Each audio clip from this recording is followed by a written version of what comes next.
who are coming in, running a little bit late.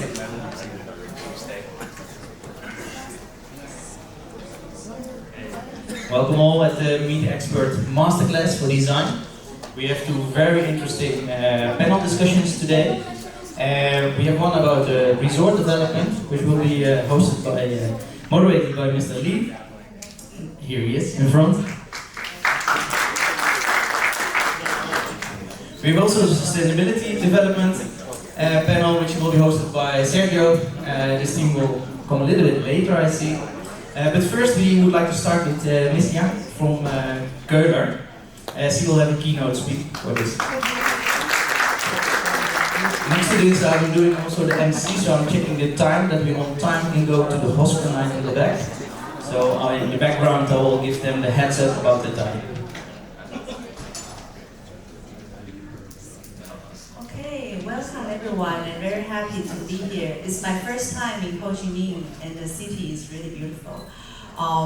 So I'm a little bit different background, I think, than most of you. I'm a product design, I lead product design and development in Kohler for 13 years. So we do product design and development also very sustainably. So I can share some content with you. And so let's start.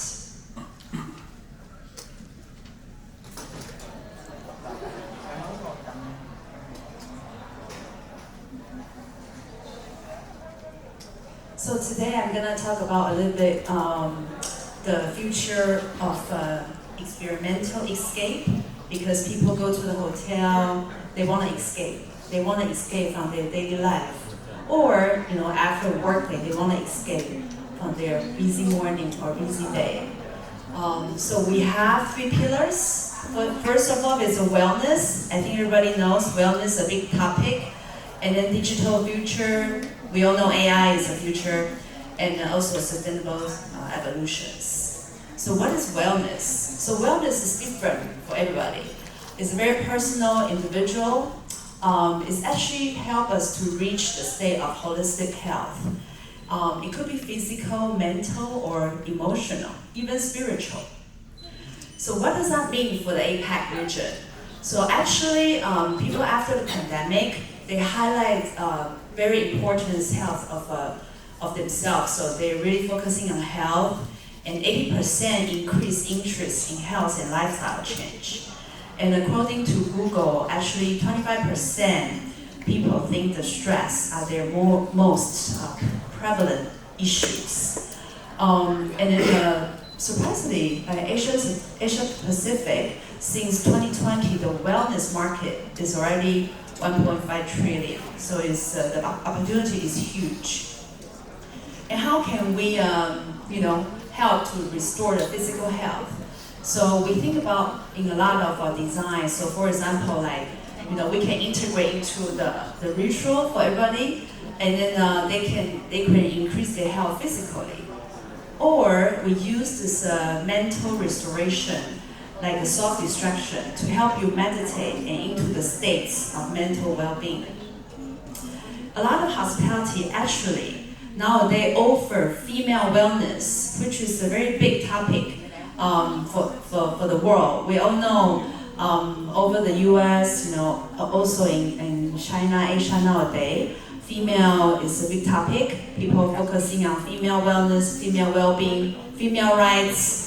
So female is a really popular topic nowadays, and then this hotel actually offer the sisterhood, the sensuality, and then to help people to express themselves in a non-judgmental way. So they call it self-school. So we talk about female, and what we do for the female. So actually we just launched this year is a front wash. So instead of traditionally wash from the back, is wash from the front. So I think all the female audience may know is very healthy, because we need to, a lot of time when the infection is actually from the back. So if we wash from the front, we eliminate all those risks of health hazards. And we also have launched this new product that focusing on the female body and the female skin. We use micro bubble, and then this one is actually all the tool you can imagine that they do in the shower. So from the face wash, from body wash, and then we also have the massager that integrate, so you can easily using the hot water to release your muscle tension. And then we also have the exfoliator, you will see later on. Imagine how many things that female need to do. So we just help them to eliminate these rituals and also shorten the time. Actually, it's also sustainable too, because then one thing, they will stay in the bathroom shorter, and the other thing is they will use less water. So that's the goal. And then let's go to the second pillar. It's a smart solution. So the smart solution, typically we wanted to help people to use it. So we want to simplify and enhance their life instead of complicating it. So let's talk about how later. And then actually after the pandemic, 16 million digital consumers have joined the internet economy. So it's now up to 350 million. And then the digital economy is on track to grow to 1 trillion by 2030. And then a lot of government in the APAC region actually wanted to establish this, promote AI development, and then to enhance the quality of life by 2027. So, but the key is we need to actually provide a better solution. What we can do is, for example, on this new V toilet, we have the circadian lighting to help you to understand the time in the day in your bathroom, because a lot of that bathroom are very dark. So this will help you to make your body to the right time. And then we also study how you can interact with water, and then to bring the natural to the home. So this example is like we try to make people to interact with the water like that fish. They can play with it. And then AI sensing is also part of the very big discussion. We're gonna feature this lumineware lighting in Milan, which is using the AI sensing technology. So if you have a chance and being in Milan, welcome to our booths. And then this control and access, actually, what if they can actually simplify your ritual? So by setting up the right temperature and right flow every morning for you.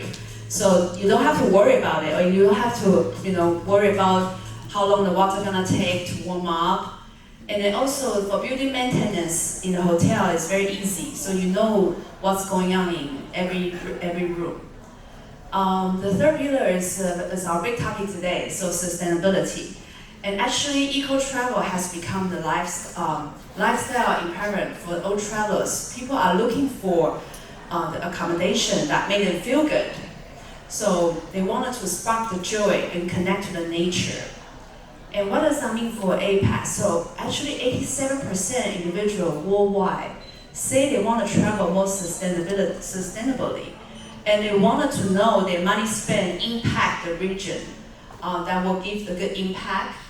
But they don't want it to sacrifice. They still want sustainability, they want luxury, and then they still want the wanderlust. So they don't want sacrifice for quality. In Kohler, we actually have a goal by 2035. We wanted to become net zero. So we are actually on track to achieving this goal. And as I'm leading the product development, so 80% of the lifetime impact of product actually determined by the development phase. So in each phase, when we develop a product, we review it, and then we make sure we can find a solution that have a low impact for the carbon emission. And for example, this is something that come out. This is a water nozzle that will optimize the water performance. So it doesn't matter your water pressure low or high, you will have the constant and optimum performance. And you can see we have some sample outside. And it also, what happened is we actually make sure the silicone can expand itself so they can adjust automatically. And that also reduces the water waste. Also at the same time, you will have no clog. So it's a short video for you. Should be a sound.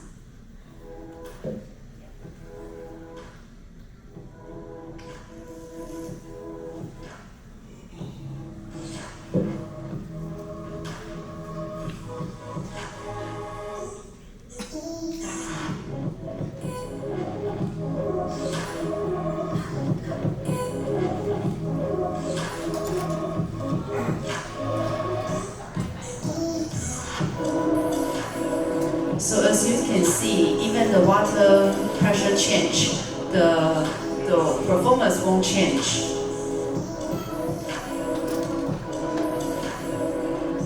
And it will self-clean itself.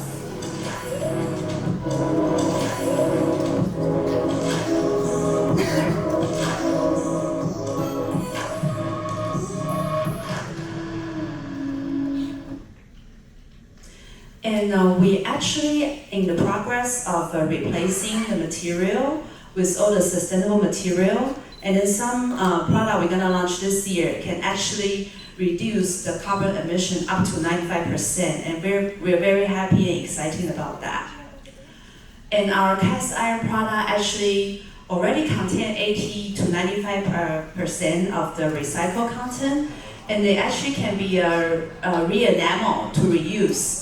There's an example that we actually took back 140 pieces from a hotel, and then we re-enamel for them to install back. And those products has been used for 100 years. So that's another way that you can reduce the carbon emission. And our waste lab, we've been doing this for 10 years. So this is a thing we're really passionate about, and we recently just collaborated with NADA Debs, and then I will show you a short video about the story and then how we create this range. Every ending is also a beginning. The only question is, of what? At Kohler, we believe our best can always be better. Better for the lives we touch, and better for our planet. The Kohler Waste Lab grew out of this belief. Here in this studio, we challenge the very idea of waste. We rethink the value of remnants and byproducts to discover what new possibilities might come to life. Pairing expert craftsmanship with bold innovation, we take slag scraped from cast iron baths and sinks, color glaze sprayed over toilets and sinks on their way to the kiln, pottery wastewater condensed into filter cake, scraps collected from shower bases, materials otherwise bound for the landfill.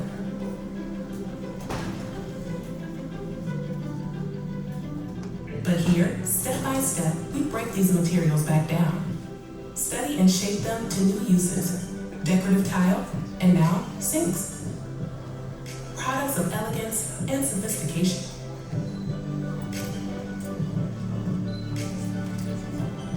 Driven by our commitment to sustainable living, we continue the story, bringing it full circle to beauty, artistic creativity, and limitless possibilities.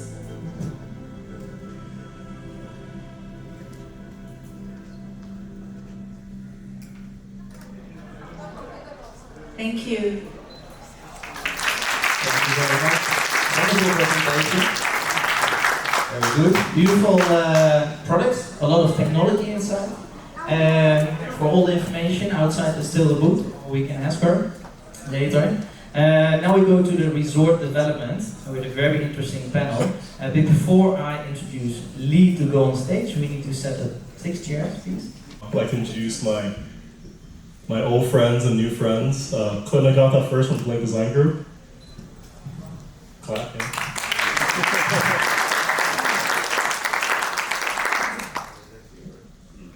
Stay away from me.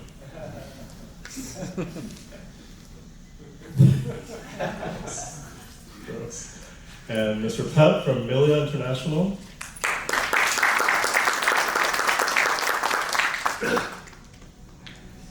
Fratello, my new fratello, Matteo, from Texaco.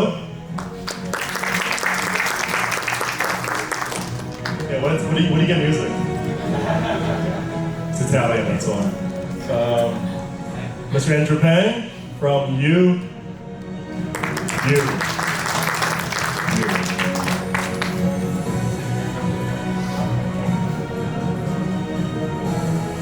Is there an extra chair here? Oh. And Mr. Guy Cook from WTG.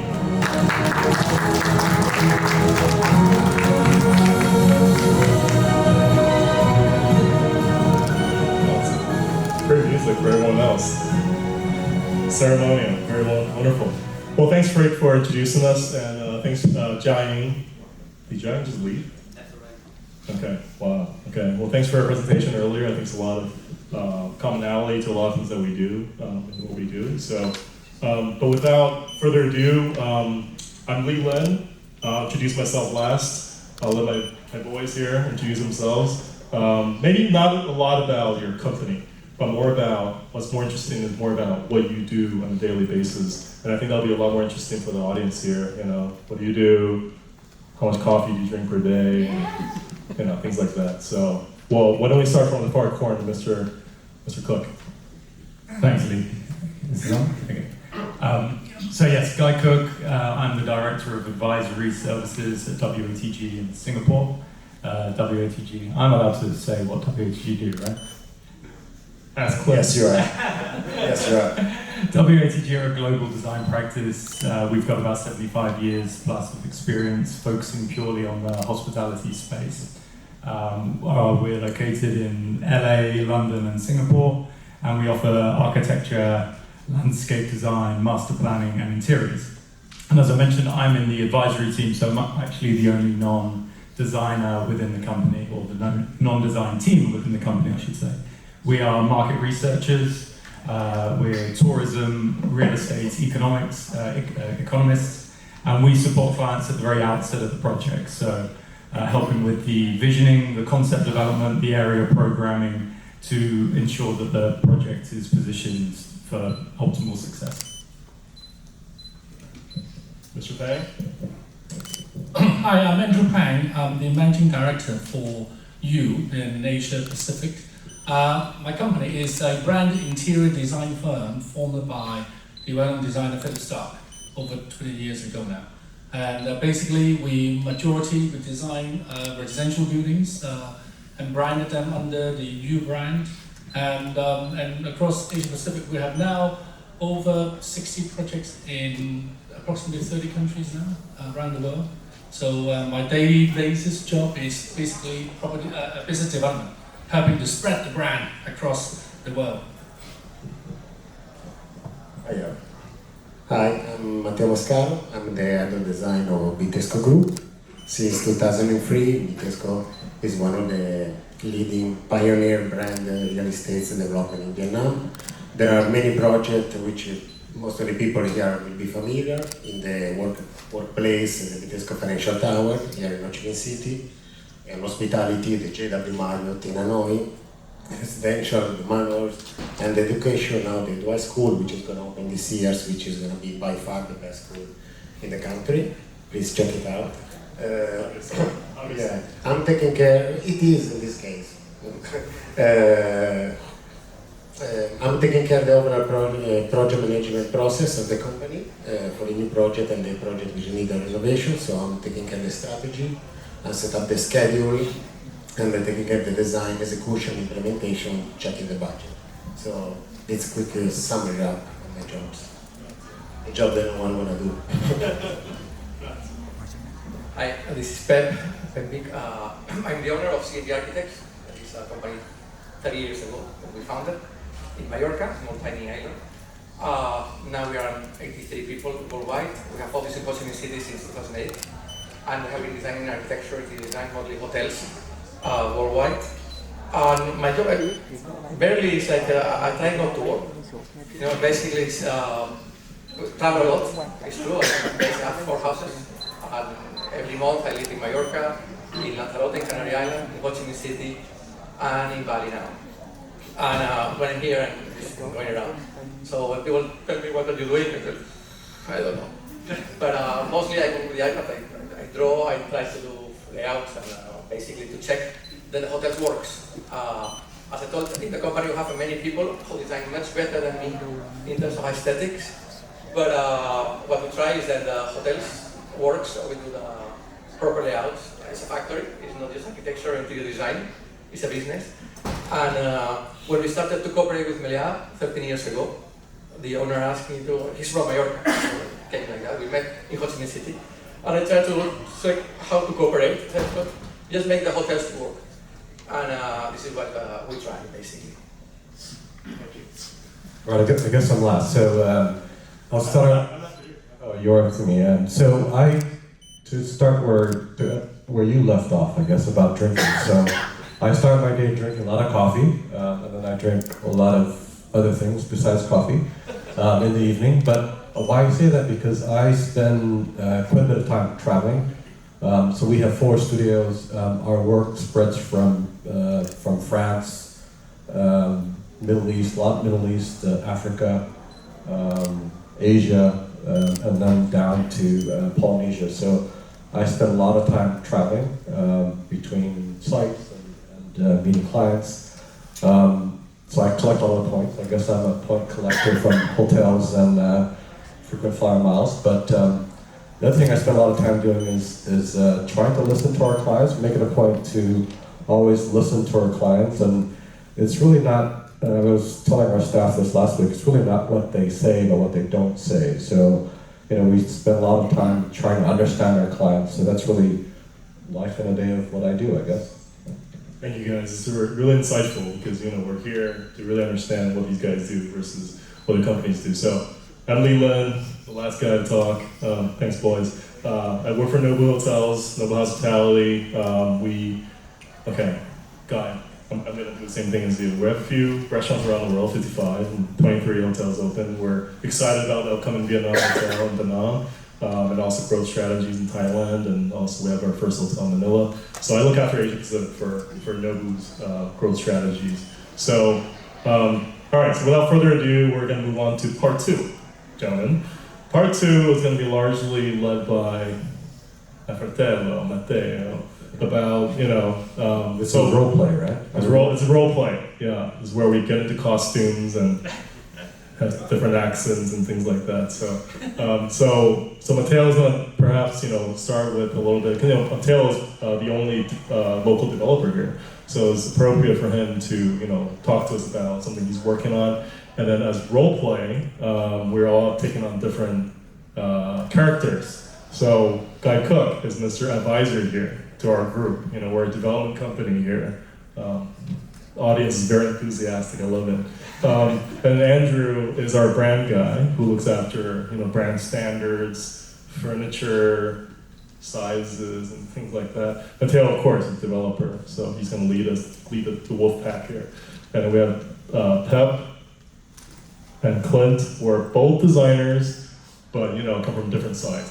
Pep works with a brand, and Clint is more independent with his own design team. So with a project Matteo's going to talk to us about, maybe we can all jump in and kind of have our own input on what we think. So it's going to be a locally based project and something we can all kind of have input on.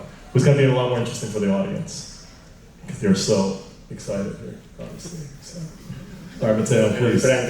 Prego. Okay, so we were talking just before before starting about how complex it is to rebrand the property and hotels in the world and in Vietnam, and especially in Vietnam. So rebrand an hotel or resort, it's a journey that will take a lot of efforts for many parties. Most of them are here in this room, and the other, I'm sure, are sitting in these rooms. As a developer, we need to anticipate the property potential. We need to assess the market and make a financial feasibility, of course. I don't want to talk much about the legal aspect because let's suppose we have a project ready where we can move on, because most of the problem we're having actually in Vietnam here is the legal. So even if I need to change a bit the percentage of the function, and I need to go back to if you are in Ho Chi Minh City, to the Ho Chi Minh People Committee, the DPA, the MOC, the FMB, the DOC. So this is the process. Then often on the developer side is pretty painful, and sometimes we really lose the opportunity. And then people like Clint maybe tell me, why are we moving on? And say, I really want to, but I asked you that last week. Yeah, I can't at the moment. So we need to do, anyway, besides the legal, we need to do a market research. So I need to understand the trend, I need to understand the customer preference and the competitor analysis to see if there is a gap on the market, so basically to know where we are going, where the world is going, whether people like it, and then is there another developer nearby me that is going to sell, have the same idea, sell the same products? Then the next step is very important. I think is the brand identity. So this is really important for us. So we need to fix the value, the personality, and the positioning. So the value, the core value, if I will embody, I don't know, the luxury or the family friendly, the wellness, the sustainability. So this is really important. And the personality, what I'm looking for, what I'm thinking should have it. Is something adventure, is something relaxing, is something innovative, high tech. So these are really key points, and then of course the positioning. So where I'm putting myself on the market, and then what's my selling point. After that, I need to come with operator. That's the game. The game starts with operators, where I need to, as soon as I involve them, it is better, obviously, for many reasons. Then the designer and you guys can give more details. But what the first thing I need to check is the compatibility that I need to have with the operator. So if my vision match with your reputation, with your value, and then I need to have an operation alignment with the operator. And of course, talk about the standard, the way of deals, the design, and all the process. And then also, of course, the contract term, which is very important, the management fee, the cost, and the time and the flexibility. I like the operator which are a bit flexible, but not too flexible, if I need to be honest, because then it's gonna be spoiled, maybe my vision. Easier on the developer side, but if for important project, there are many examples in Vietnam that are not the best examples in the market at the moment, so we have to try to do work together to improve that. And then start the game with operating the design. So if someone else want to... Yeah, so let's assume there's no brand right now. Coming from, you have a project, it's a rebranding project, Yes. somewhere in the middle of Vietnam. And this is where Guy comes in too, as an advisor. I'm hiring you as an advisor, Guy. I was going to say, Don't disappoint us. you know, we're working on a number of this kind of projects at the moment, and one of the things that we see time and time again is moving ahead too quickly, I would say. Moving ahead too quickly, almost engaging the design team too quickly as well, for too much. What we recommend in order to avoid wasted time and costs and going down wrong avenues is starting slowly, bite-sized efforts. So we normally advise a 4 to 5 week first phase. Get to know you, get to know the property. A multidisciplinary effort of advisory, landscape, architecture, interior design. You go in and you assess the physical characteristics of the property, but you also at the same time assess the operational characteristics as well. Spend a lot of time with the client, a lot of time with the management team, understand where are those pain points, what are the issues, maybe engage a guest sentiment analysis as well. So what are the issues with the property? Then, based on industry trends and augmented with best practice from the industry, we will create a long list of potential interventions. Okay, and that could be anything from low-hanging fruit, enhancing the landscape strategy, literally, excuse the pun, low-hanging fruit, sorry, to a much more invasive, intensive extension or guest room recalibration, whatever it may be. So by creating that long list of potential interventions, and then at a high level only, assessing CapEx requirements for each of those, and also assessing potential impact. It's just a really nice place to start. So the client knows from the outset, they can cherry pick, and then they can engage the design team to focus on those efforts. It avoids wasted time, cost, value engineering, disappointment downstream when we end up saying, oh yeah, we have this incredible vision for the project. You don't have the budget for it, or it's not going to provide the ROI for you at this point in time. So take it slow, engage us, for a short hit. Let's get to know each other. Let's get to know the property, and then move forward. That's great advice. So, no. Let's go to the brand first. So maybe on Andrew and Andrew and Pat, from the brand side, for let's say for example, a rebranded resort property. That's our topic. What would be kind of the first things you look at? Well, I mean, in my normal practice is that our team, from the design team as well as the marketing team, will go in very early to sit down with the developer, and they will understand what they're doing. As he was saying, it is important to find out what their competitors are. So normally we'll ask them to take us around and look at their competitors' products, understand the market, because every market we normally enter is different. And from there, I think normally what we're trying to get across is how to use the brand to drive values. There's no point in employing a brand when the developer is not getting something extra out of it. So the idea is that you go in there, you look at the market, you use PR, communications, you use whatever tools you have, the profile of your designers, and normally what we're trying to get across to the client is that we are not branding this product to compete against your next door property. We are trying to brand against an international property somewhere in other parts of the world, in Miami, in New York, in Florida. And it is just to make your property stand out in terms of from the marketing point of view, from the way you design your brochure. We make sure that everything sticks to the guidelines. And once the product is ready to launch, we generally even involve in training salespeople, sales agents, or the sales team, because they are the front people to sell the brand. If they say something totally wrong, I mean, in my past experience in Hong Kong, we had a project in Hong Kong, and it was a residential project. We designed it. So I asked the sales guy, so what are you going to say about this product? Is that it's expensive? I don't know.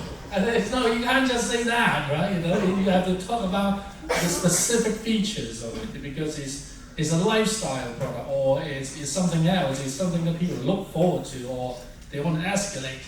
What they're looking for in the market. You got to distinguish the product from the guy next door. And so the idea is eventually you get a premium uplift for the developers. So I think that is where the brand side, from my side, normally comes in. Yeah, Pep, you're kind of in the middle between translating that brand to reality, right? So maybe you and Clint can have a conversation. Yeah, it's quite a different approach, because, for example, when we look for an investor wants to do a project, a hotel, and then we have to decide, but we have to be very in the real world. That is not what the developer wants. A hotel is the OP, is the word that is more important in hospitality, and is the profit. Whatever else, doesn't care. Doesn't care, because at the end it's the money you're going to earn. This is a business, this is not design competition. So at the end, you have to check what is the product that will achieve the best GOP according with the investment you are doing. It's not to invest more. It's not to have a 5-star luxury that everybody wants, a luxury 5-star. A lot of times, a 4-star is much more profitable in terms of investment and in terms of return than not in terms of. So what we check is depends on the location, depends. The concept, it is basically to know what is the mass market that is arriving to the area. But you see the gaps, and what is the concept in Ho Chi Minh City? Depends. You have hotels with $300, then they are not branded, and they are right there, and they are from Hilton or Park Hyatt or whatever. So it depends. When you check, you have to be convinced about the product you want. To give the first information for any designer to repeat 10 times the size of the rooms. Never happens. 9.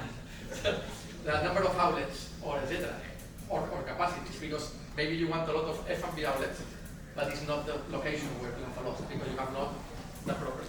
So I remember that when we started in Ho Chi Minh in 2016, no one wanted to go. Just remember that. I remember when we were there was no one in Ho Chi Minh. It was Vieso Petro, the casino, IGM, and it was like a crazy idea to have a resort there and go for a resort, a specific one with villas, with space, and we did it. And what happened? then that risk became an extraordinary successful business, where the GOP is making the owner wants to do another one and another one. So, and we're talking about that kind of vision. That it's not about how we're designing. It's like sometimes you're like, okay, what will you do here? Are you able to bring the people? Then forget about your concept, as Andrew said. You focus on yourself, if you are able to bring them or not. No. Later on, of course, the design will be absolutely marvelous, perfect, playing to do a marvelous design. But if the starting point is wrong, the design will not solve the business. Thanks, Pep, for taking all the romance out of our business. But you circle back, and it was a success story. So, and you eventually, because it's so successful, you eventually engaged Clint to do the project. So what do you look at, for example, at a project that Pep just mentioned? Yeah, I guess a place like Ultron. Right. So if I go way back to what Guy started out with, I love advisory services. I think that you're the best. Not necessarily Guy himself, but advisory services like Savills. We as designers, we love operators. They're our friends or enemies. But I think the reality is that unfortunately designers get brought in too often, too early, which is what Guy was saying. And most of our owners, at least in this part of the world, they are, the high net worth families, individuals, and they have sort of personal endeavors to build what they want to build. And you're often told, don't talk to the brand. I know the hotel. I've stayed in a Four Seasons before. I know Four Seasons. So they become, in their own ways, because they've lived there, they've stayed there, they're the own experts. So as a designer, you're kind of stuck. You're like trying to negotiate between mommy and daddy, right? So who do you favor? Mommy. Well, you're a mommy's boy, that's for sure. But I don't know. I mean, it's that's later, but it's a tough one, right? So designers often get whipped back and forth, and we do. I don't know. We have a project in Vietnam and Da Nang that I think we did 10 rounds, I think, because the owner, it becomes more difficult when the owner doesn't know what he wants. And they can't describe what they want, and you end up going round and round and round. And it gets done, but it takes too long. So I love brands, and I love advisory services. That's great. No, that was you. So only 2 rounds. Mateo, the boss, the developer, hope you're happy with your cohort of different advisors here, from the brand side, from the advisory side, also from design side. I think it's really good input. So if you don't mind, we're going to move on to the part 3, which is going to be a few questions as to my boys here. So number 1, to Mr. Pep, since you volunteered to me about 4 hours ago. So brand standards, market conditions, budget, personal opinions and influences, environmental impacts. What's on your priority list when it comes to the list of factors considered for your hospitality projects? Location. Not destination, location. Later on you can create destination. Because it depends where you are. You take the manuals, you throw them back, and you just take them to the garbage. Any operator can use, we can work with Marriott or ISG, and you have or Mamma, whatever, and you have, for 5-star, we have this minimum size of room, and without 35 square meters net, we are not going to get the brand. Right? Depends on location. We have Intercontinental with 17 square meters in Singapore, and it doesn't care about the brand. So, or you work in the center of Bangkok, or here in the center of Ho Chi Minh City. I'm sure that in D1 here, in Dong Khoi, or in Nguyen Hue, any brand will put aside the manuals, because the location is so strong for that. So for me, that's one of the most important things. Because later on we'll come back, you will not do 50 square meters rooms here. Remember in Ho Chi Minh City there is a hotel structure. In Hai Ba Chung and Le Tan Ton, is it with bricks? That's already maybe 12 years ago, 13 years ago. Miss Chia, the rich woman, she knew everything. She was going to Four Seasons. So she knew. Then she wanted to suite, 60 square meters, with a 5 square meter bathroom. I told her, what is something wrong? It's enough. And one service elevator. So So later on, it was like a problem that structurally it doesn't work. That's why it's impossible. You have to knock it down to do whatever. You know? So location is one, and then to be realistic about an area program, then it's worth it with a business. Absolutely. And then everything is easy and smooth. Thank you. That's a very insightful answer, because you basically said something else other than a question. So that's great. Wonderful. I love that. And this is the whole point of this panel, is for everyone else to get insights versus hearing what we do, our companies do, etc. So next one. Go ahead. No, you're ready. Sorry. Next question is, why don't you share with us, Cliff, some of your champion clients and your worst nightmares? I gotta be careful here. There's any nightmares in this room, but I don't see any nightmares here. So. All right, good. So. Champion Take it away. I mean, we did Region for Clock, right? Which we both looked at the site together. So Lee and I, he used to work for me, I worked for him. We walked the site with Chairman Viet, and I remember specifically, because he couldn't speak a word of English, but he kept drawing this piece of paper. He drew two lakes. He drew one lake. We made two in the end. He drew one lake, and he drew these little rooms that looked like houses.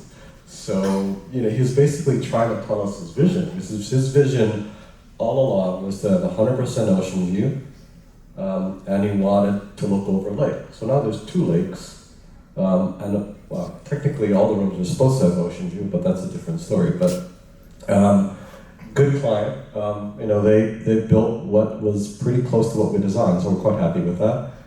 Nightmare clients, which one shall I start with, I guess? It's a big bag from, being asked to provide advisory services as an architect. Tell us how many keys. I don't know, I'm a designer. Right here. I gave them your number, did they call you? From clients that constantly change their vision. That's a nightmare for us.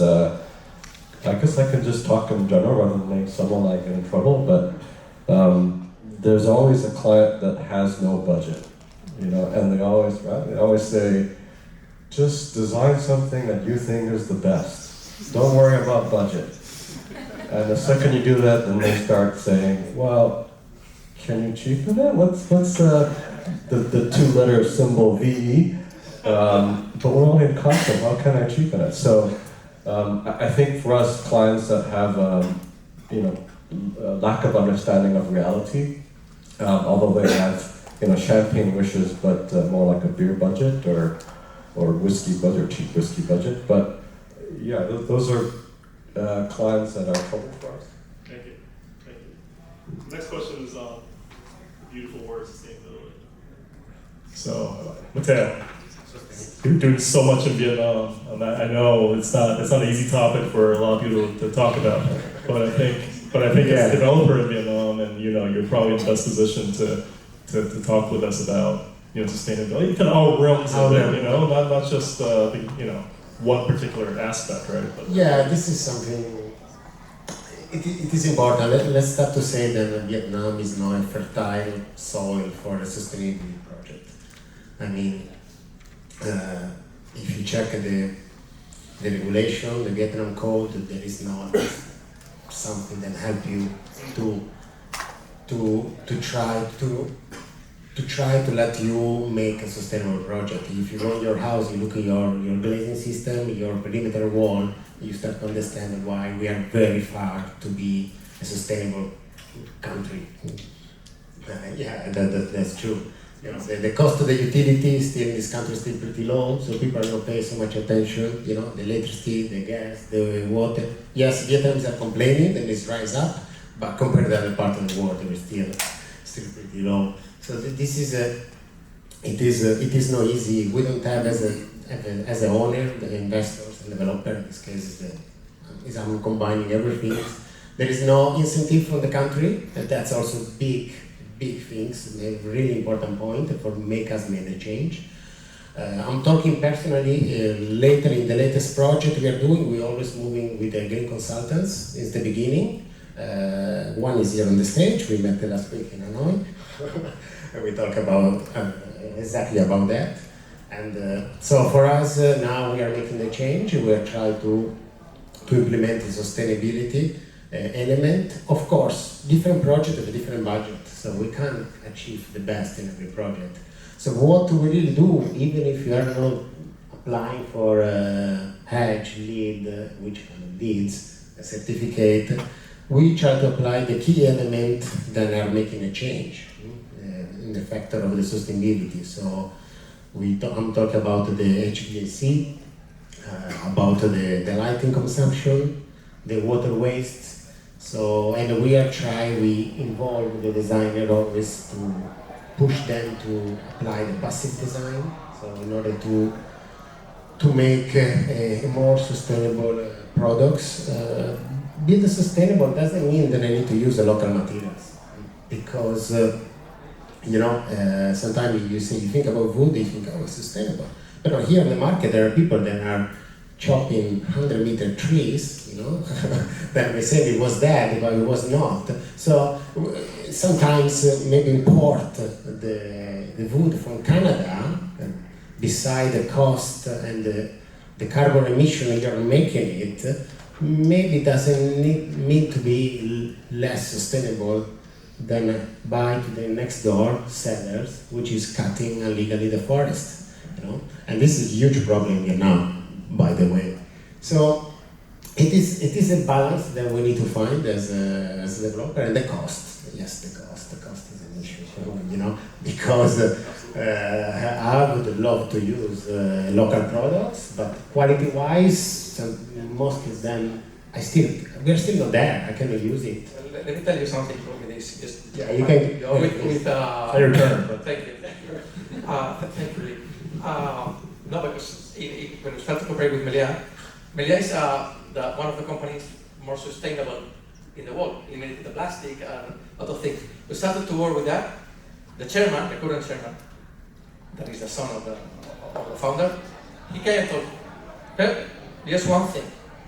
I want sustainability, but the first thing is that it must be financially sustainable. The other things, just forget them, because the regulation in Europe or in other countries are already making you have to follow. We are not discussing double glass with camera in many countries. Here we are still fighting for the double glass. So I think yes. But we like that a lot. Orientations, how you design the facade, sure. The elements. You can decrease a lot the needs of technology or of with intelligent design. Yeah, in hospitality it's more difficult, to apply. In the workplace, for example, much easier, because as investor, you know already that you need to have a certificate, you need to have a lead certificate, because it's going to impact your fee, and then also your occupancy, because many international companies, they really they need, as their own policy, to follow the sustainable environment. So, but in hospitality it's a bit more complex. Thank you two gentlemen for bravely taking on this very tough topic. Let's move on. I'm told I have 5 minutes left. So, Guy, why don't you tell us a little bit about the story of resolving a design conflict during the process, and how did you come out of it? Okay. A lot of the hospitality projects we're working on in Vietnam in particular are never just standalone hotels. Typically, it will be part of an integrated master plan, especially in the resort space. There's always going to be residential, as was discussed on stage earlier, whether it's branded or unbranded. So there's going to be an attraction, maybe it's a golf course or a theme park or a water park, and there's going to be a commercial component as well. So understanding all those individual components and how they work well together is key, and we've seen it done so poorly so many times across the world and here in Vietnam. So we're trying to, again, start at the beginning and really help work with clients to understand what are their goals, what are their expectations. Is it about selling real estate? If it is, that's a different goal from operating a hotel. Is it about selling real estate in the short term or in the long term? Are you trying to raise the value of the site, or are you trying to get funding for your project today? And shop houses are the big one that over the last 5 years has given us nightmares. We'll get a long list of developer requests in the RFP. Luxury hotel is always in there. 5-star hotel, 200, 300 keys, okay, fine. 50 branded resi units, fine. Eco conservation, oh, okay, this is great, we like this. And then 500 shop houses, and we're like, Okay, there it is. Financial. The S word. The S word. That's it, and I get Cash it. flow, you know? I get it, of course, and we understand that, but understanding that at the outset. So, we've had a lot of, not necessarily horror stories, but there's a lot of times where we haven't been able to effectively incorporate this product into the mixed-use master plan without compromising the 5-star hotel that sits with it. So in terms of conflict resolution, when we have a great client that we can sit down early with and say, okay, how can we get these shop houses to actually be playing to the strengths of the resort? How can we create a well-sized, well-scaled commercial core that perhaps is on a sale and leaseback, so you retain control, you can retain control of the tenancy, you activate it effectively with public realm strategies, and create this as the heart and soul, because that is in integrated master planning in a resort sense. If you can get, like your Nobu in Marbella, if you can get the energy center, the commercial core right, it's the glue that can hold the entire development together. So there are ways to do it. Is it an urban grid, 500 shop houses? No, that's going to kill your resort, and you'll never come back from that. That kills the destination. So conflict resolution, if we can work with clients early to solve these issues, work with them so that they meet their return expectations, but we also create a destination that's sustainable for the long term in terms of guest experience, then it's win-win-win. Thank you. So I'm actually going to leave the next point, and since I've been told there's not a whole lot of time left, I'm going to definitely open up the audience, but before I do that, selfishly, I'm going to ask my last question, which is, what's your favorite resort in the world, and why? So everyone, just quick answer, under 30 seconds. A freak will be counting. We'll start with you guys since you're still fresh. Okay, so I love destinations that are able to cater to multiple markets for 2 reasons. 1, it's economically advantageous for the resort, but 2, it's bringing people together, different types of people. So Six Senses Ibiza is one that I worked on way back, targeting the family market, the wellness market, the party crowd. Young kids and old ravers can all be there together. It's like a perfect combo. Shangri-La and Orchard, great for kids. Sorry, only one. That's 2. Great for kids. And no plug. You just had a plug there, but that's okay. That's okay. My favorite is one of our own project. It's called the Lakes by You in 90 minutes outside of central London. Not sales here, not sales, but it is really beautiful. It literally, we converted the whole area into lakes, and we built lots of villas surrounding it. We planted hundreds of trees, and now there are 180 odd villas. On top of it, we're building further condominiums, all surrounding a man-made lake. It is stunning. I mean, you've been there, right? And the interiors are beautifully done, and we kept all the architectures to, all of them are unified in the interiors. We actually give people choices. So if you have a chance, go and have a look. Or anyone wants to go and visit there, let me know. I'll help you arrange it. Andrew Pang is going to comp all the expenses, of course. So Matteo, please, none of your projects. No, none of my projects. Actually, I don't have any specific favorite hotel because according to the stage of your life, you're looking for different things. Now, the closest one, I need to go to the Amanoi because I need to get in peace, get out of this mess where I'm involved in every day. The Amanoi of 10 years ago was my favorite one. Grazie. In Mallorca, Pleta de Mar, 40 rooms in 20 hectares in front of the sea. Spectacular, no mobiles, no Wi-Fi. 3 days completed. You are 3 days there. Is it no Wi-Fi or no Wi-Fi? There is no Wi-Fi. I said which resort? I didn't ask you the ideal situation. Okay, same thing. All right, Glenn. I guess who am I with though? Back to Pip's question. No, just your favorite resort. Since I'm from Hawaii, 4 Seasons Hualalai, beautiful resort, 20-something years old now. I was just there a few years ago. It still looks great. Awesome. So thanks for everyone for the contributions, and as I was told, Freak would like for us to open up to the audience. Do we have time left still? We're quite under time, no? 2 quick questions, I should Okay, say. wonderful. Thanks, Free. So, anyone in the audience who'd like to ask this wonderful panel, you're giving us such insights today. All right. Dirk, that's a question. Sustainability, baby. Since sustainability is the elephant in the room, question to Pep. I know you focused very much on the financial issues on building, but financial issues and sustainability is 2 things you have to combine together. As Matteo says, energy is not going to continue to be so cheap in Vietnam. So basically, how do you tackle also towards your client, because focusing on the financial issue, how are you going to be sustainable financially for the future? Financially, basically, is that from the investment and with the cost, at the end, it gives you a yield. Okay, it's basically for that. And they have enough fees to pay properly to the designers.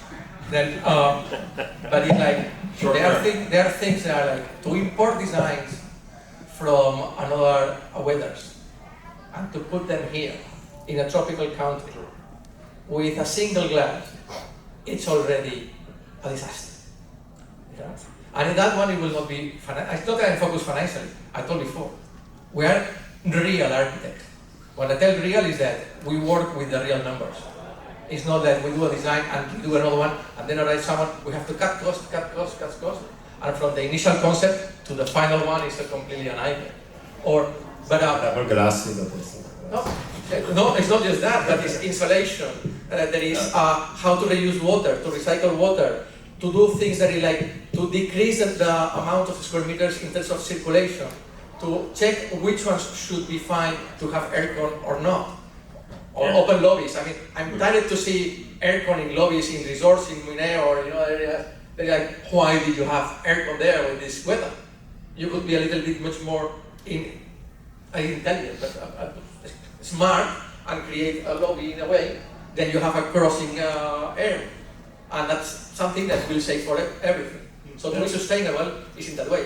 For me, to recycle water, to have the aircon system, dikeing, whatever, and then everything is technology. At the end, you are not sustainable. You are a marketing way that we are lit, but a glass skyscraper, it's never being gold, diamond, or whatever. That's pure marketing. It's true. The banks now in Europe, if you are not LEED certificate, they don't give you the loan. Another one is happening. But at the end, you rely too much in electricity, in energy, in water, in many things that to maintain the machine. But this is the real sustainability. What you are using, what you are producing, and what you are consuming. And that is something you have to look up front for many years in operation. And I think the biggest problem is always that putting those goals, you have to do that in the beginning of the project, and not while you are designing. Absolutely. But also, what is more sustainable? A building that will last 25 years without necessary renovation, or one building that every 10 years you have to renovate because you didn't spend too much from the beginning. Free, we get one more?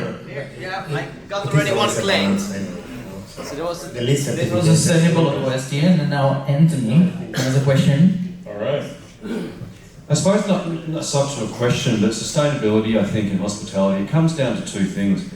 Is it an investor and a long-time investor, or is it a developer? Because the developer wants to flip the asset.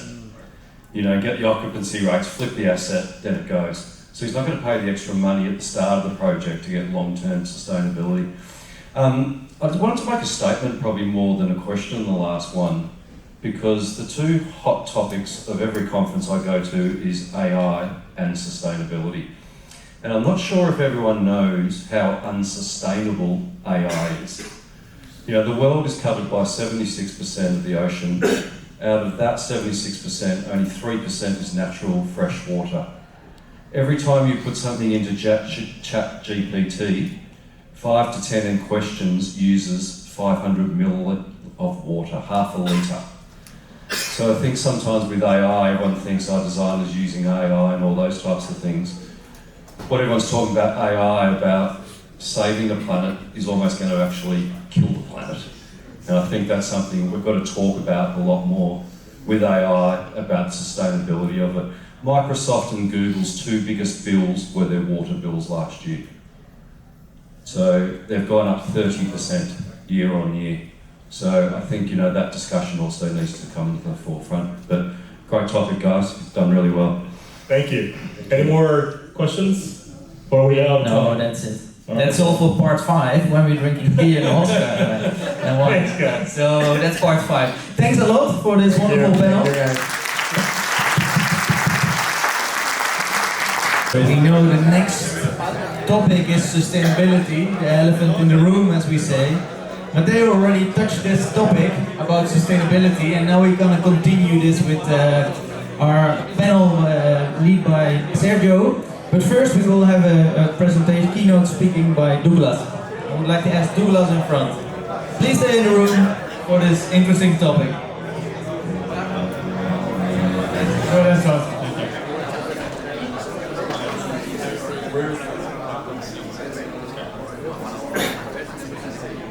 Yeah.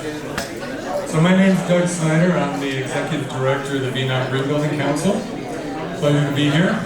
I was really happy that Mauro invited me to come and talk at this particular event. It's only my second MTE. Glad to be here though. So yeah, everybody, Dirk, you stole my, Okay, so sustainability is the elephant in the room. I think we all get that. But I want to make the point that it doesn't need to be something that we run away from, but that's something we run towards, something that we can take advantage of. Green buildings are more efficient, more sustainable, they're lower risk because there's more oversight.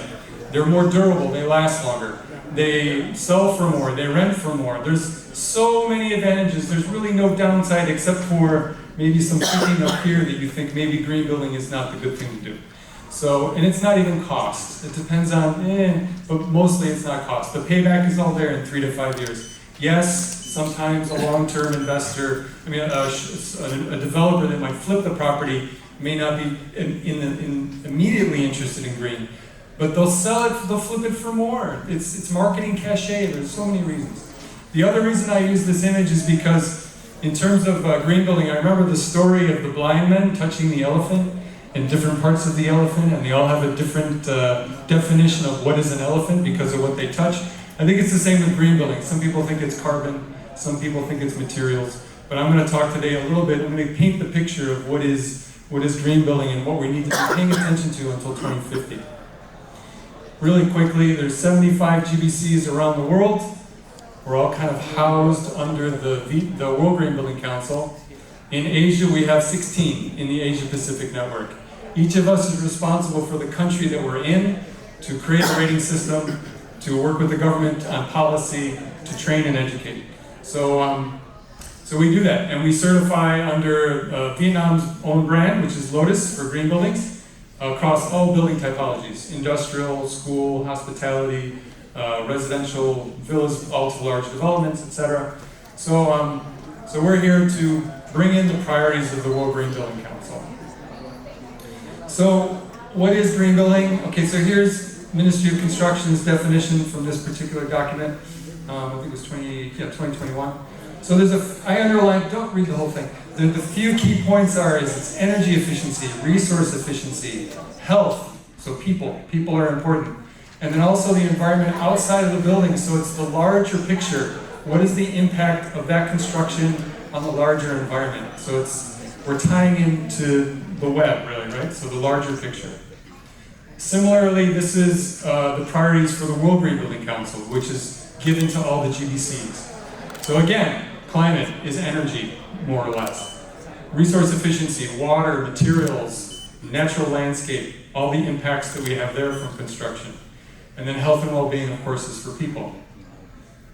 We can take those, and last year, WGBC handed out the 7 policy principles. So this is really the more comprehensive approach going forward until 2050 that we'll get deeper and deeper into as we move forward. So carbon, I think we all know carbon.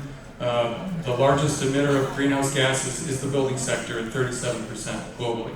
So that's why that's why it's the elephant in the room in part. Resilience, we need to adapt to the problems caused by us emitting the carbon, right? Adaptation to climate change. Circularity of materials. The circular economy is kind of everywhere in every segment and industry, but buildings consume depends on the statistic, but between 30 and 40% of the materials on the planet that we use. And so it's a key target for embedding circularity. Water efficiency. Buildings consume about 15% of the water on the planet, and we have the point about the limited freshwater resources we have. So in terms of buildings, it's also very key. Biodiversity. So now we're really starting to stretch out, but even MOC recognizes this is important. So we're in the beginning of the 6th mass extinction caused by humans. This is not a good thing. So we need to start looking at what is the connection between that and our construction practices. Of course, health. We spend a lot of our time, about 90%, inside buildings, us, our families, our children, our coworkers, and we should be taking care of ourselves in these buildings, right? We don't want to lower our health just because we're inside the building. And the last is equity and access. We have to make sure that building sustainable, good, healthy green buildings are not just for wealthy people, but for everybody. It needs to be protecting everybody. The first purpose that a building has is to protect its occupants, and that should be for everybody. Okay, so quicker, I'm going to take a little bit of a quick look at 4 of those, which is kind of the ones at the top that we're really looking at now, and then I'll touch on ESG.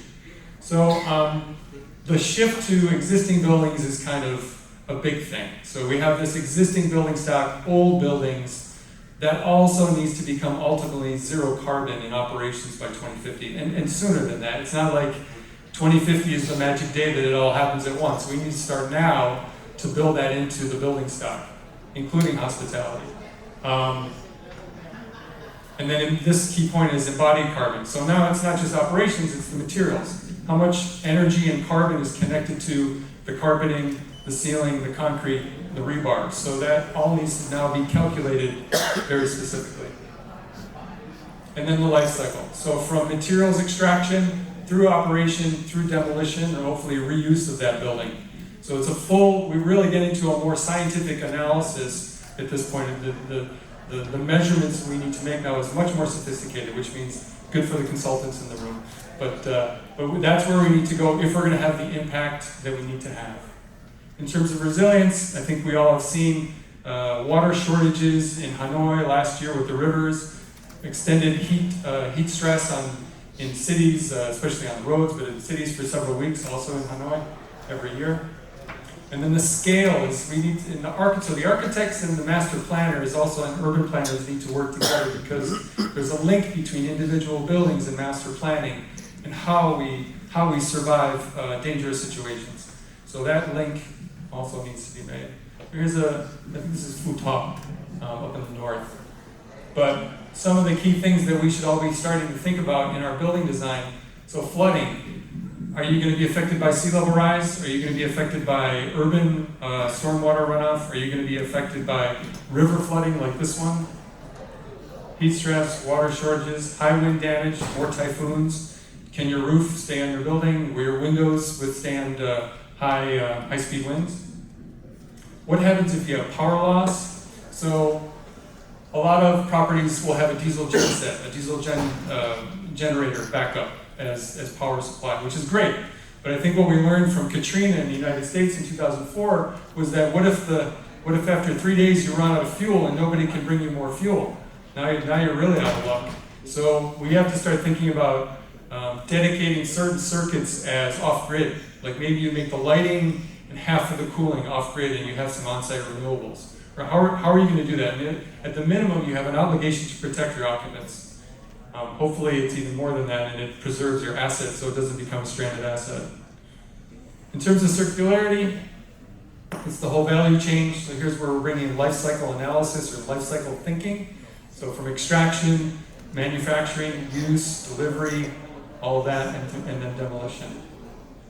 Primary materials, we just need to get out of using primary materials, right? I mean, that's kind of the fundamental thing of a circular economy.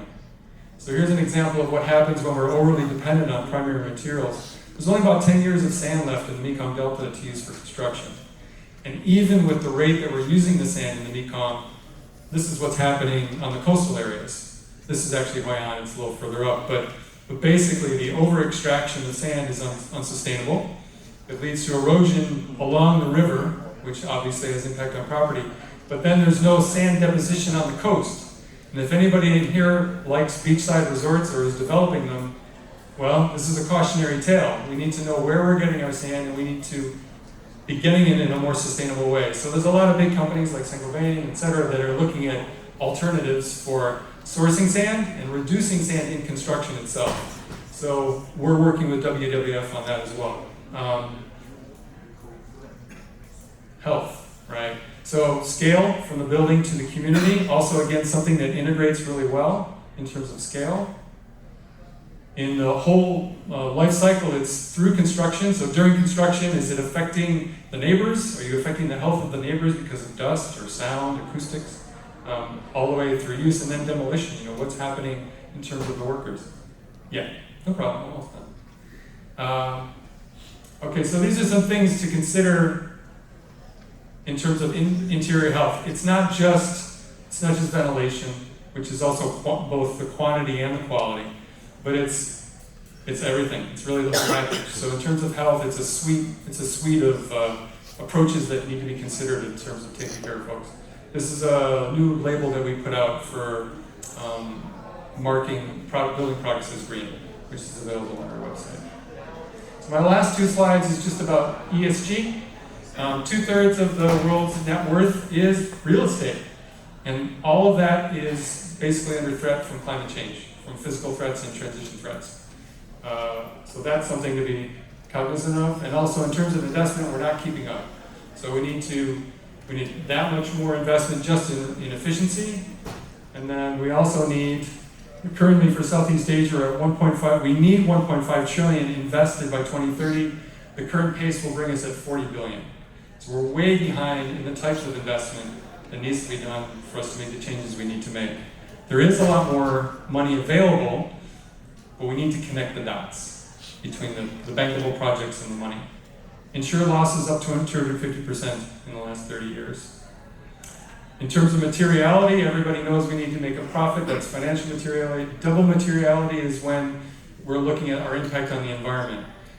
It's not just a nice thing. It is a nice thing, but it's not just that, because now we have these financial disclosure bodies that are giving us frameworks that we are starting to have to report to, especially if you're a large corporation, to show that you're green.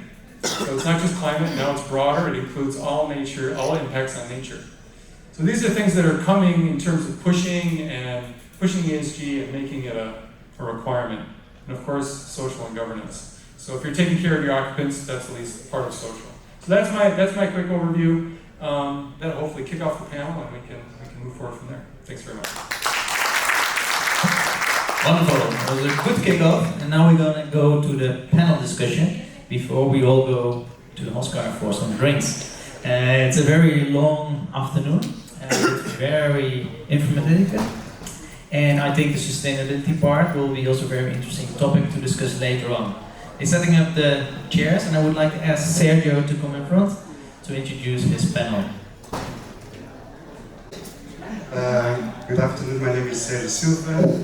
I'm an architect, I live in Vietnam 14 years. Okay. And I'm Portuguese, and also I'm the vice chair of the Portuguese, I'm the vice chair of the Sustainable Buildings and Cities Foundation, and we work together with VGCD or VGBC regarding to promoting and advocating sustainable buildings. I will call Doug, first one, to come, please.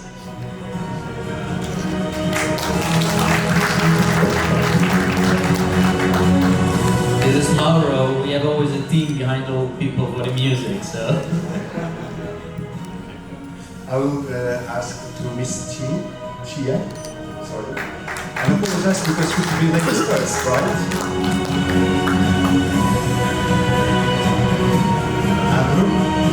Andrew Cameron. Mr. Lars Kurs. Michael, can you come please? Mr. Stefano Isikuti, and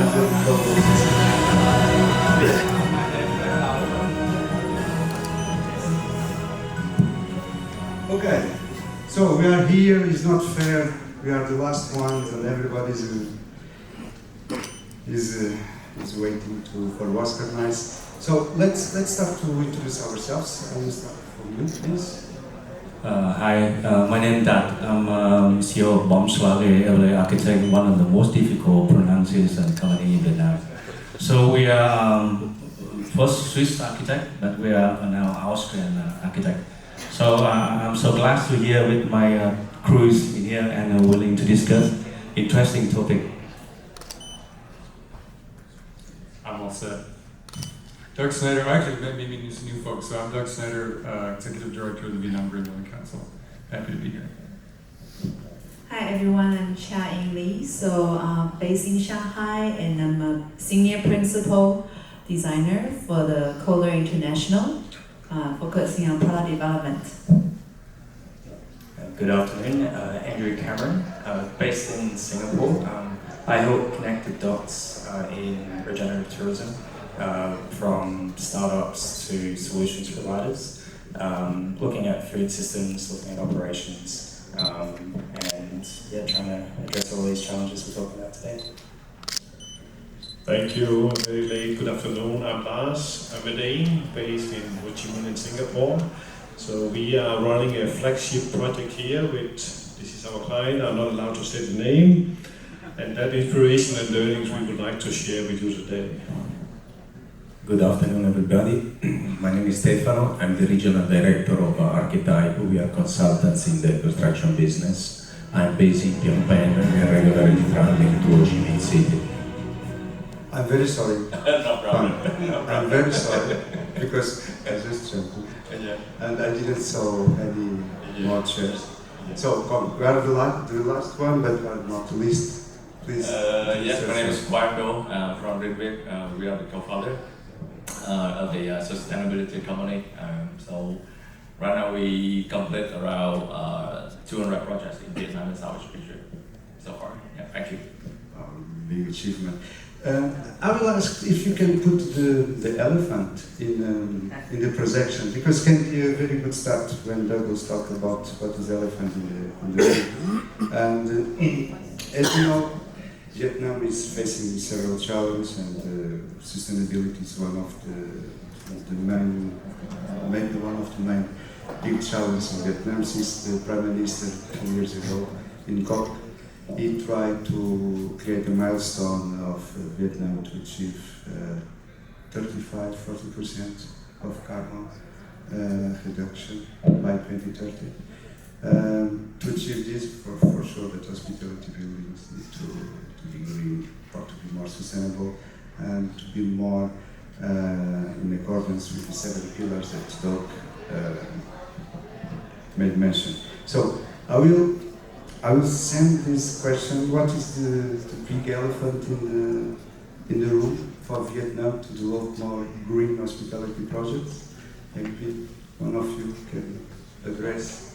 Do you want to start, Doug, and after we pass, maybe? Okay, so I think we are lucky to take some of the hospitality projects, especially for the Green Hotel chains. So right now we sign up with Indochina Capital to provide the lead consulting service for up to almost 8 wind hotel projects across the Vietnam. So we also take the consulting service for other resorts across Vietnam also. And there is, I had a meeting yesterday with Saigon Tourists, and the head of Saigon Tourists just mentioned about Travel Life. So Travel Life is a certification from Europe that require the service provider to be ESG certified at a certain level. And from Saigon Tourists, I think there's a very long value chain behind Saigon Tourists, including the food and beverage, including the hotel, including the resorts, and a lot of things in the value chains that need to be certified. So I think the carbon decarbonization from the whole value chains could help a lot in terms of the net zero commitment up to 2050 or so. Yeah. Andrew, I think you have also some comments about at least the certification. Yeah, I'll just probably just add on Kwang's answer. It's just there's been recent studies about feedback about the SBTI targets, and the biggest one is how do we measure scope 3.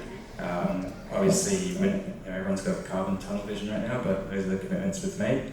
But number one is the scope 1 to 3. How do you work with all your stakeholders, suppliers, procurement across everywhere? How technologically able? How much carbon do you think they know they have? How much is embedded or not? The second one is not having visibility on how the technology is developed, so they can actually track and actually improve their footprint as well. So just thought I'd add that to that. I hope I answer your question. Yes, yes. Doug? Do you have the some? elephant in the room? Or the elephant? Yes, the elephant. For me, I still think it's mindset. I still think it's awareness. A lot of developers think that green building costs 20 or 30% more than conventional. It's the average cost globally and in Vietnam is around 2%, which is well within contingency costs for projects and payback on that. So we've had projects that spent a lot more. Actually, one that spent 11.8%, which is really unusual, but their payback was 3.5 years. And then another project that spent 2% more, their payback was 6 or 7 years. So actually the one that spent way more got the money back much faster. That's because they had about 44% energy savings and 50% water savings. So if you're a designer and you're a developer and you actually understand how it works, it's math, right? You can make that back. You can make that back very fast. And then you have a building that uses half the energy. So why not? So I think life cycle thinking, life cycle cost thinking, life cycle everything, building operations thinking is really key. So for me, it's the mindset. And just add very quick comments on the extra cost for the wind hotel change. The developer, of course, they keep secret, but they tell me the extra cost is 0.25%. Just 0.25%. So far less than 1% for the extra cost. I would not call extra cost. And for you, that as architect, the big elephant. Yeah. Our firm invented the philosophy of no heating, no cooling. So about the recycle cost, I mentioned we have specific number. And let me allow to say something. Instead of long-term investment, we care about long-term investment. And maybe investment cost can be increasing, but for a long time, the invisible income, you can calculate and you can see it, is a challenge, a positive issue that you can bring the project more sustainable. So we always divide the building to 5 elements. The first one, the places. The second one is structure. The third one is the facade and the loft, or the inside function. And when we care about 4 elements, we care about substance. And with the specific number, before we on the bar and say, I only care about specific, how many energy demand per year, specific numbers, that we only care about this. That I will continue to discuss further in the next question. Okay. Lars, your turn to identify the elephant. My turn here. I think a lot of the adding on to Douglas here, that awareness perception is part of the hurdles which we have. If we go back 2-3 years in the industry as well, nobody wanted to talk sustainability. Now we see international players, companies coming in and moving the target. And we don't see any increase in cost of source. There might be a little, but the lifetime cost of a project is significantly better of building sustainable. And I think the pressure coming from supply chain delivering into Europe, these learnings from there might have a positive effect into our sector as well. So a lot about awareness, about visibility, about understanding that building sustainable is securing your future, giving business license to operate, be able to attract the right customers. So I think we are on the track. We are in a transition period now, and we are going the right way along with these people around the table. I think so. Chia, for example, the elephant for a supplier is what you can call an elephant in the room for sustainability. I think it's not the cost, definitely. It's not the cost. Actually, you know, in the beginning, when we're developing the product, people are worried about, actually our colleagues are worried about the cost. They're like, oh, I don't know if customer want to pay more to buy. So, you know, they're reluctant to do that, and then they think it's going to cost more. But actually, over the years, we developed our product, and then we realized it's actually not more. And then the cost to develop it, and then the cost to sell it is actually very similar. So a lot of people just, I think because they don't know, so they're afraid. So they're afraid they're gonna, you know, because they don't know how to do it.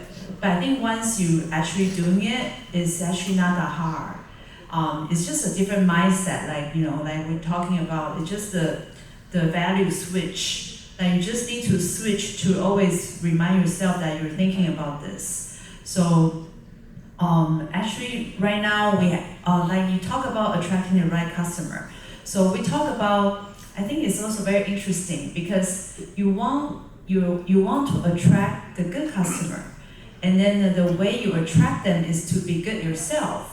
So that's also how we realize it's also very important. So recently, actually the Kohler family, we just have the Chief Executive Officer, Rachel Kohler. She's our Sustainable Officer. So it's really the overarching umbrella to make sure everything we do, we think about sustainable. It's not something to be afraid of. It's not like the elephant that, you know, no one knows how to deal with. It's just a mindset that it just become natural for you to think about it all the time. So I'm agreeing with you. Last but not least, Stefano. I agree with most of them that in our business the biggest elephant in the room is to convince the client that sustainable is not as expensive as people think. And I think it's also a matter of time. We have seen, for instance, in the industrial sector, sustainable is becoming more and more popular. More and more industries are LEED certified, and this is also connected to international marketing, ESG, and the full chain of the CO supply.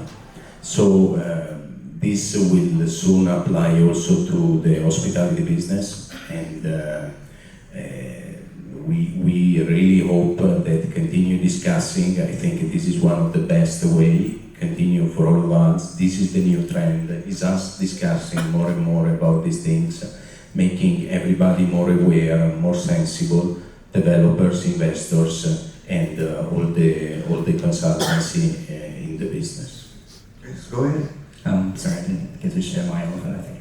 And for me, the elephant is how to move past sustainability and start thinking regeneratively. Like, I think everyone thinks getting to equal is enough right now, but how do we start restoring communities and the environment? And the other part of that, which is an add-on, is actually how to move away from just thinking about carbon and actually looking at the whole systems and the health of whole systems. So this is what the main issue, right? Let's keep with you, Andrew, because we are talking about the elephant, poor animal. Let's talk now about the growth opportunities in Vietnam. And can you tell me what is the design impacts and operations in the world for the growth opportunities in Vietnam? How the design can impact operations? I've had quite a few conversations out there and over the weeks, but if you're moving from the thinking of as designing, having more of a mindset of designing as nature and just remembering that we are nature at the end of the day. We're talking about biophilic design, we're seeing more innovations in biomimicry, and there's always statistics going around saying, you know, if you've got a lobby that's biophilic, you earn 20% more per head. But how do you actually really grow that, and where are the overlaps between doing what's good for nature is actually good for people's health, because people do go to retreats to reconnect with community and nature. So how do you facilitate that, and how can that be a positive feedback loop to help change the conversation in this industry? I agree. Because also to connect the communities is something that, in my opinion, as an architect is essential. You don't think, Paul?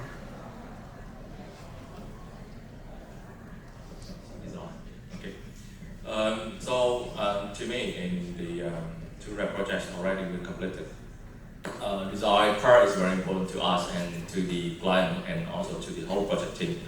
The earlier that we stand in, I mean the green consultant or the integrated design will be approached or will be done, and then the less extra costs that the developer have to pay for the good performance design or even for the certifications.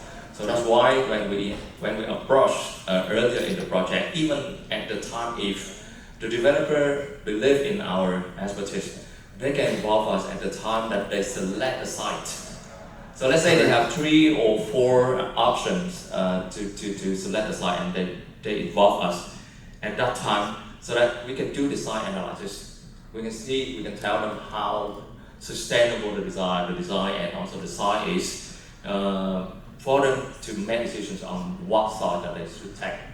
And from that time on, we also involved in the very early design process just to wrap up or just to guide the whole process to a sustainable manner. And then the extra cost for getting the LEED certification or getting the sustainable design, I think is almost nothing.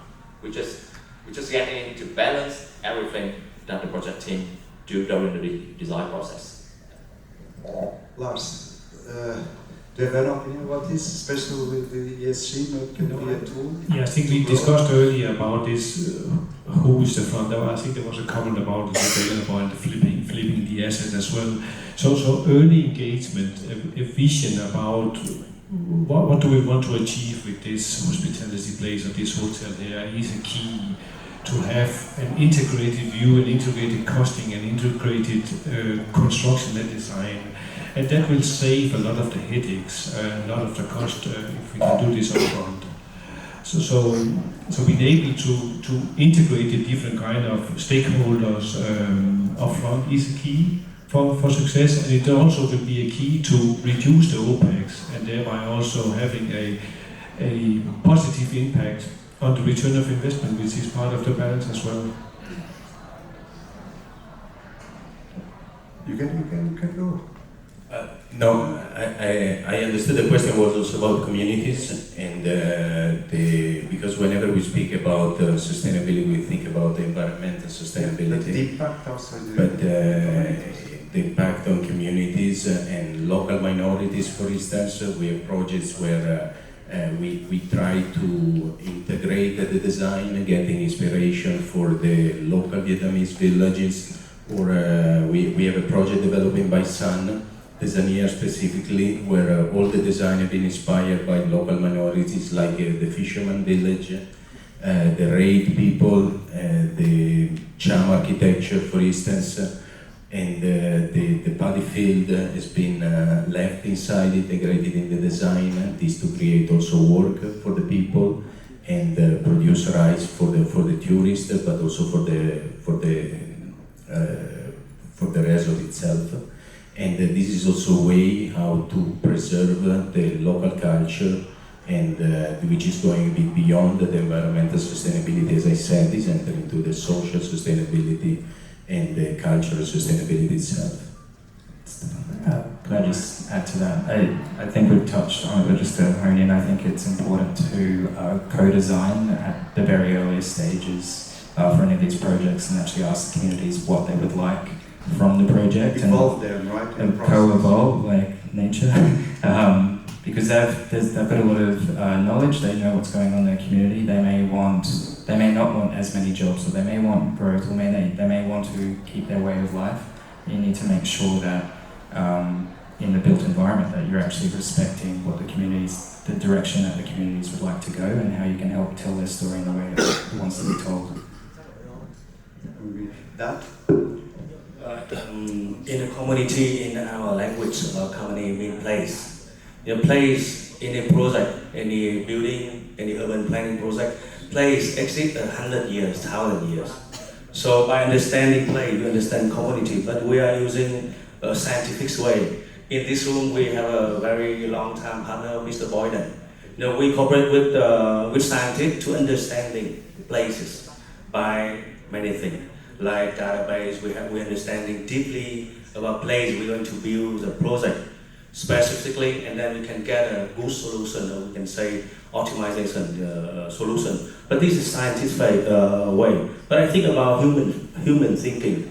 I think the animal and also the human, something similar. We know how to build a shelter.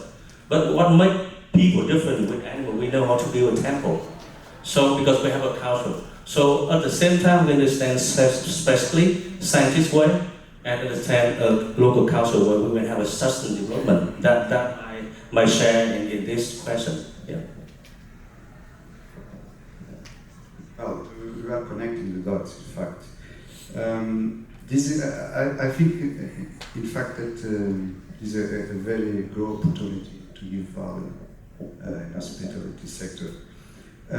For the innovative solutions, I know that is a big jump because we have only 10 minutes. I would like always the innovative solutions, and for you here, what we have that we can bring and don't have impact in the environment, of course, but we can give a plus value on the hospitality project. And for example, as an example, we can give from a company in terms of product, what when you develop the product, also what is impacting the communities, for example.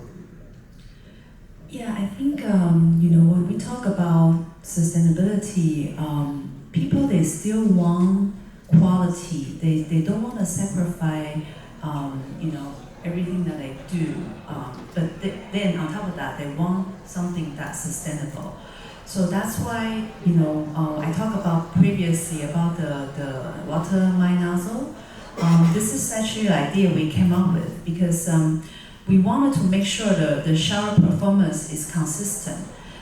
So that's why this nozzle, they can expand or retract based on the different water condition. So if it's less water pressure, the nozzle actually close up. So when it close up, the outlet become narrower, and therefore your water becomes stronger. And then when there is more water, the actually nozzle expand. So when they expand, the water becomes softer.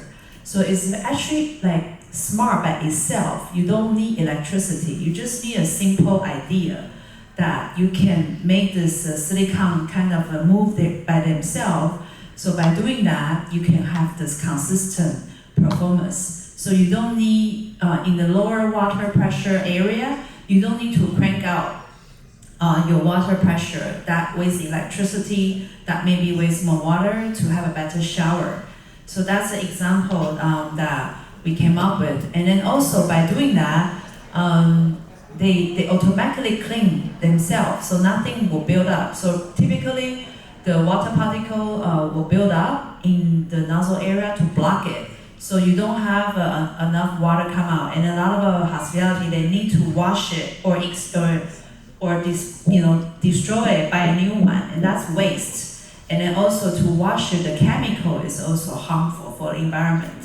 So by doing that, you can make the product last longer, and also you can reduce all those waste of water, waste of energy, and waste of chemical that go pollute to the environment.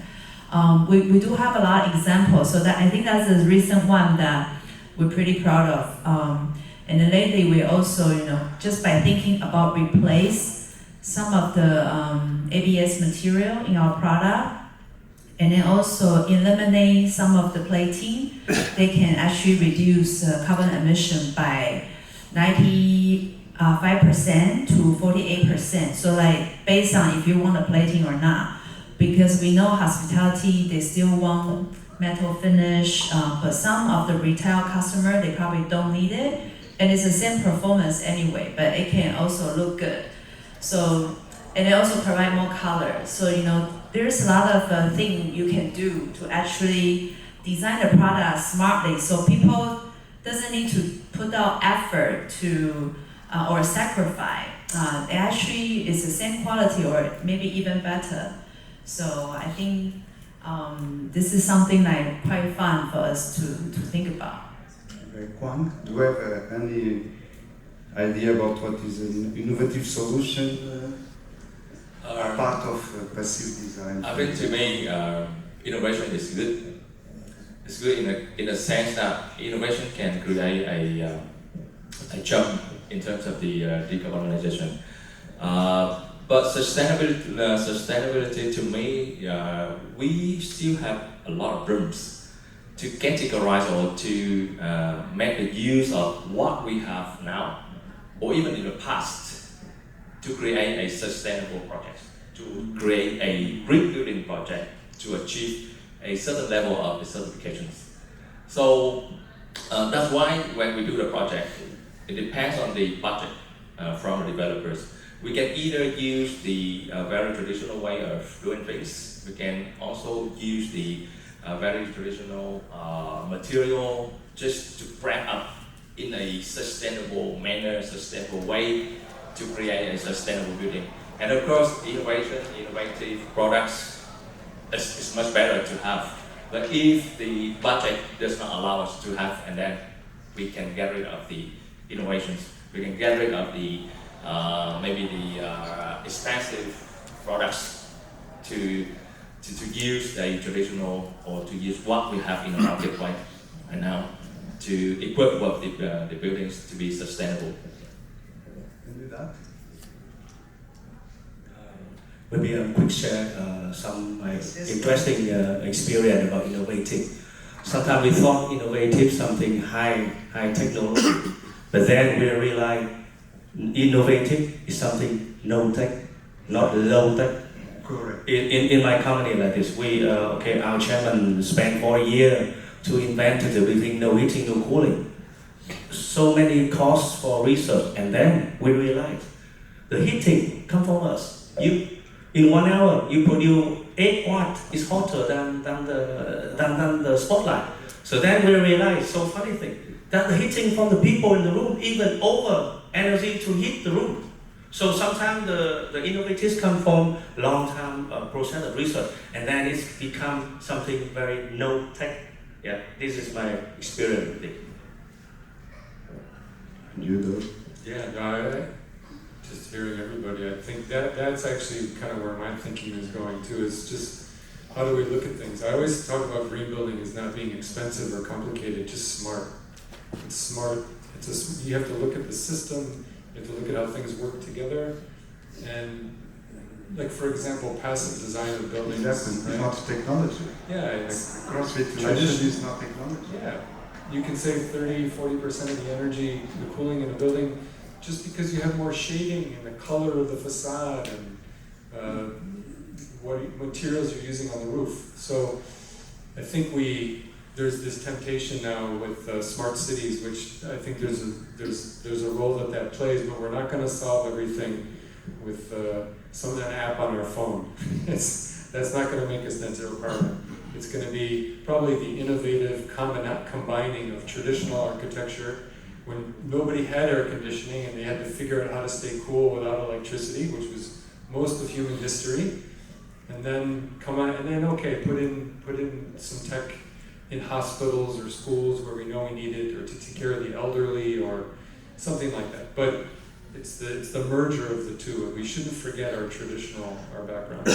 You agree as well, Andrew? Yeah, I was going to say what Doug had said, but a lot of that knowledge is in those communities. There's always theories on culture and communities co-evolved in that space. So there's a lot of that knowledge in that space that you're trying to put up the building right now. So look and talk and communicate, collaborate.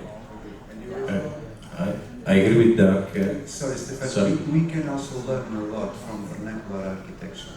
Sorry? We can learn a lot from vernacular architecture as a new innovative system.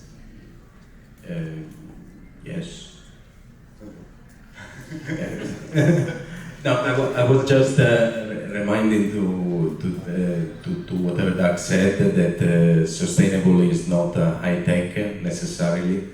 So the best examples we have is low tech with wooden structure or dark roofs or clay cladding with local tiles or in the external cladding with dry grass and bamboo. And but on the other hand, we shouldn't also take advantage of the technology nowadays. So BMS, VSD, sensors. This is also helping a lot, making more efficient our MEP system, and therefore less energy expensive, lower maintenance, and therefore longer run. So a combination of the two is probably the best way to go, as already highlighted by other panelists. Okay, and you, Lars? So I'm not thinking of innovation now, I'm thinking just what are the roots of sustainability. And to my understanding, sustainability was created 12, 15 years back out of Scandinavia as Novo Nordisk and Norsk Hydro. And my thoughts behind that is the elephant in the room in the very beginning we discussed was about perception of too much cost and too expensive. But at the end of the day, Novo Nordisk, which is a company driven by a purpose and not driven by profit, is now one of the most valuable companies, at least in Europe, the most valuable company in Europe. And they have been driving their business on purpose the last 10, 12 years. And they still are. They're still owned by a fund, and they're still owned by a family. The CEO is the lowest CEO paid in the whole pharmaceutical business as such. And I think the reflection about that is really that it comes back to what is the vision, what do we want, what do we want to leave as a legacy for our children in the world here. And driving a sustainable business with purpose can drive the profit. It's not the profit driving the sustainability. And then back to I think we are sitting in a wonderful resource here, one of the leading one, and we are serving plastic bottled water. This is really annoying, and we are talking sustainability. So this is also our responsibility to pressure for low-tech solutions or not innovative solutions. So day to day we have a responsibility as well. So it's a bottom-up approach. So let's give the opportunity to the audience also to have some questions here for our panelists. Freak. I see the air already. Yeah. I saw Freak looking at. Thank you very much for all the info and insights. I mean, there's a few people I work with, and I've been working with before, with hotels, of course, Doc as well. There's one thing, I just want to put something on the table. I agree, of course, with most of the visions that you have on sustainability. It's also my job to look into that. But there's one thing we forget, maybe, and I just want your comments on it. The most sustainable square meter that we can build is the one that we don't build. And I think with the Wing hotels, there's already been a lot of effort done in programming in the beginning of a project. And the question you have to ask, what are we going to do, also has to contain how much are we going to do and do we need it. And I think this is also something that we should put on underline when we talk about building, non-building. I may start, if that's okay. I'm probably only not built environment person here, but I do work in the agriculture field as well, so spend a bit of time on soil and looking at biodiversity and how to find that balance and compacting soil and making sure that you can sequester carbon as well. So when we were starting the discussions on this panel, there's the new legislation in England about the net biodiversity. Anything that you build, you have to regenerate 10%, whether on site or somewhere else. I think that's a good start, and a lot of these policies coming out of continental Europe do end up being contagious, and I think that will make people think a lot more about how much can they preserve when they're putting a building up, and how much do they need to kind of offset around it, and actually get a bit smarter about 1/3 of carbon is actually in the trees, the other 2/3 are in the root systems. How do we work these things out a lot smarter? Hopefully that helps. Anyone else? Mr. Mark Buinhas.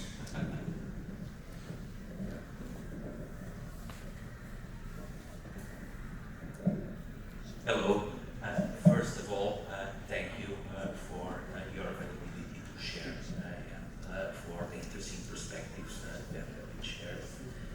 am very glad today because I was not expecting to find an old friend. We had not seen each other for almost 20 years. 20 years, so time goes by. Those, hello, I survived.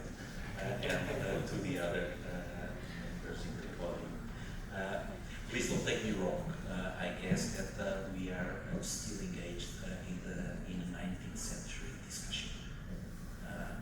I think that sustainability, as Sergio referred, is something that must be learned from the roots.